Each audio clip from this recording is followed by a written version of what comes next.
Hello दोस्तों, आज इस वीडियो में हम कुछ खास तरह के हिंदी वाक्यों का जो कि पास्ट इंडेफिनाइट टेंस में है अंग्रेजी में अनुवाद करना सीखने वाले हैं। अब सवाल ये आता है कि हम कैसे जानेंगे कि कोई भी वाक्य पास्ट इंडेफिनाइट टेंस में है। तो उसके लिए मैंने यहाँ पर दो एग्जाम्पल को लिख रखा है, आप देख पा रहे हो। सबसे पहला एग्जाम्पल है जहां पर वाक्य दिया गया है मैं वहां गया। देखो यहाँ पर गया लिखा गया है ना, मतलब ये पास्ट इंडेफिनाइट टेंस में है। इसी प्रकार का दूसरा वाक्य है उसने किताब पढ़ी। देखो यहाँ पर पढ़ी लिखा गया ना, तो ये भी हमारा पास्ट इंडेफिनाइट टेंस में है। तो इस प्रकार के जब भी वाक्य आ जाए तब हम उन्हें कहेंगे कि ये पास्ट इंडेफिनाइट टेंस में है। अब इन्हें हम ट्रांसलेट कैसे करेंगे, तो उसके लिए मैंने एक फॉर्मूला लिख रखा है, जरा ध्यान से इस फॉर्मूला को देखना। फॉर्मूला है subject plus verb two. Verb two का मतलब होता है वर्ब का second form plus object. Subject का मतलब जिसके बारे में बात हो रही है, जैसे कि यहां पर देखो मैं है तो मैं सब्जेक्ट होगा, फिर वर्ब के सेकंड फॉर्म को लिखना है, फिर अगर कोई ऑब्जेक्ट है तो ऑब्जेक्ट को लिखना है। देखो किस प्रकार से। इसके लिए सबसे पहले वाक्य को अब हम यहां पर ट्रांसलेट करते हैं। ये बहुत ही ज्यादा आसान है। देखो लिखा गया है मैं वहां गया, तो मैं सब्जेक्ट है और मैं का अंग्रेजी में मतलब क्या होता है, वो होता है आई। तो हमने यहाँ पर आई लिखा। फिर देखो वर्ब क्या है, वर्ब के सेकंड फॉर्म को लिखना है सब्जेक्ट के बाद। वर्ब है गया, यानी कि जाना वर्ब है। जाना मतलब गो, गो का सेकंड फॉर्म गो, वेंट, गॉन होता है, तो वेंट हो जाएगा इसका सेकंड फॉर्म। तो हम यहाँ पर लिखेंगे आई वेंट, मतलब मैं गया। कहां गया ना, वहां गया। तो वहां हमारा ऑब्जेक्ट है और वहां का अंग्रेजी में मतलब होता है देयर। तो हम यहां पर देयर लिखेंगे। आई वेंट देयर हो गया मैं वहां गया का अंग्रेजी में अनुवाद। इसी प्रकार से अगले वाक्य को देखना।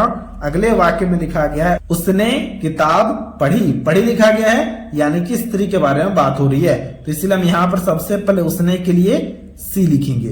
तो हमने यहाँ पर सी लिखा, ठीक है। फिर वर्ब क्या है, देखो वर्ब है पढ़ी, यानी कि पढ़ना वर्ब है, और पढ़ना का अंग्रेजी में मतलब होता है रीड।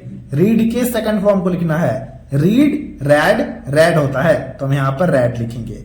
हम बोलते रेड हैं लेकिन लिखते रीड ही है, तो रीड का सेकंड फॉर्म भी रीड ही लिखा जाएगा, लेकिन पढ़ेंगे रेड।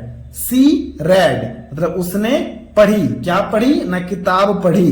किताब के लिए सिर्फ बुक नहीं लिखेंगे, द बुक लिखेंगे, तो द बुक हो गया हमारा ऑब्जेक्ट। अब आपके मन में सवाल आएगा कि हमने द बुक क्यों लिखा, क्योंकि किसी भी एक खास तरह की किताब के बारे में बात हो रही है, इसलिए हमने यहां पर द बुक लिखा। ये हो गया सी रेड द बुक, उसने किताब पढ़ी का अंग्रेजी में अनुवाद। इसी प्रकार से अगले वाक्य को देखना। अगले वाक्य में लिखा गया है तुमने गाना गाया।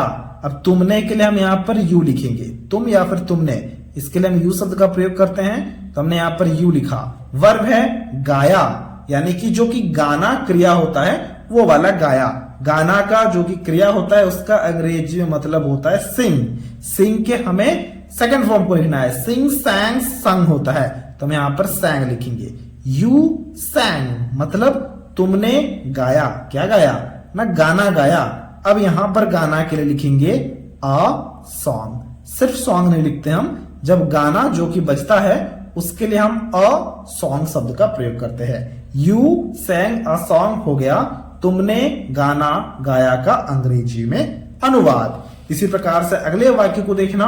अगले वाक्य में लिखा गया है उन्होंने क्रिकेट खेला। अब उन्होंने के लिए हम यहां पर लिखेंगे दे। वे या फिर उन्होंने, इनके लिए हम हमेशा दे शब्द का प्रयोग करते हैं, तो हमने यहां पर दे लिखा। वर्ब क्या है, खेला, यानी कि खेलना वर्ब है, और खेलने का अंग्रेजी में मतलब होता है प्ले। तो प्ले के सेकंड फॉर्म को लिखना है, जो कि हो जाएगा प्लेड।